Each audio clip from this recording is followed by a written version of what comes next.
I hope this message finds you and your family doing well, even in these uncertain times. We find ourselves right now in the very midst of the period of national mourning that began with the 17th of Tammuz and the smashing of the Luchos, when Moshe saw the terrible sight of the golden calf, the people celebrating around it. That's where the story begins, but it's not where the story ends.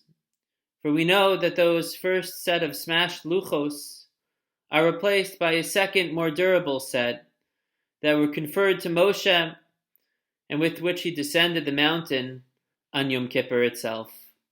And so it's altogether fitting that even though we're in our period of national mourning, that our thoughts begin to move to the high holidays, to the days of awe, to Rosh Hashanah and to Yom Kippur.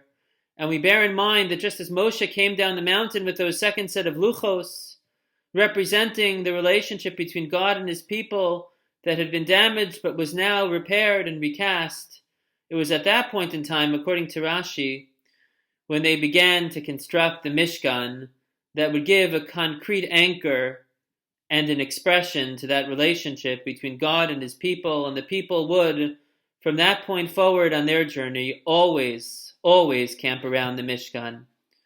So much about this journey that we all have been on together over these last months has been unprecedented. But perhaps this one aspect is not. Because the way that we'll celebrate Rosh Hashanah and Yom Kippur this year is in our very own Mishkan, and we launch our Mishkan campaign with this video. We're building our own wall-less tents according to the highest standards of safety.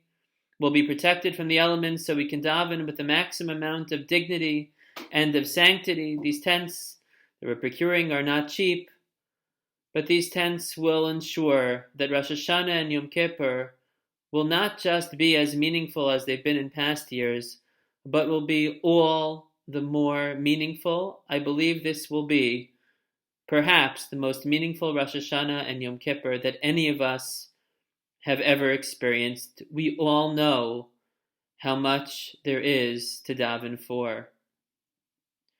I ask you for your support in this Mishkan campaign. As I mentioned, we have many more costs this year associated with establishing our own Mishkan.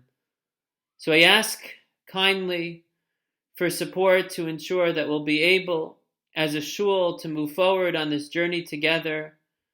We'll be outside of the normal space that we're used to being for Rosh Hashanah and Yom Kippur, but let us all be strengthened with that message that the Jewish people were given when they first constructed the Mishkan, as they were also on an uncertain journey through their own desert. Ve'asu li mikdash v'shachanti betocham. If together we move forward with generosity of spirit, with generosity towards each other, with wholehearted commitment to our beloved shul, then Hashem reciprocally fulfills his end of the promise. Ve'asu li mikdash. If you will do your utmost to build the most fitting sanctuary for me, and that means the safest sanctuary right now, I will come dwell amongst you, v'shachanti b'tocham, in recognition for all of the efforts that we will make between now and the Yamim Noraim, now in Rosh Hashanah and Yom Kippur, to build our Mishkan, the multiple tents that we will have. May God make his presence felt amongst us, v'shachanti b'tocham.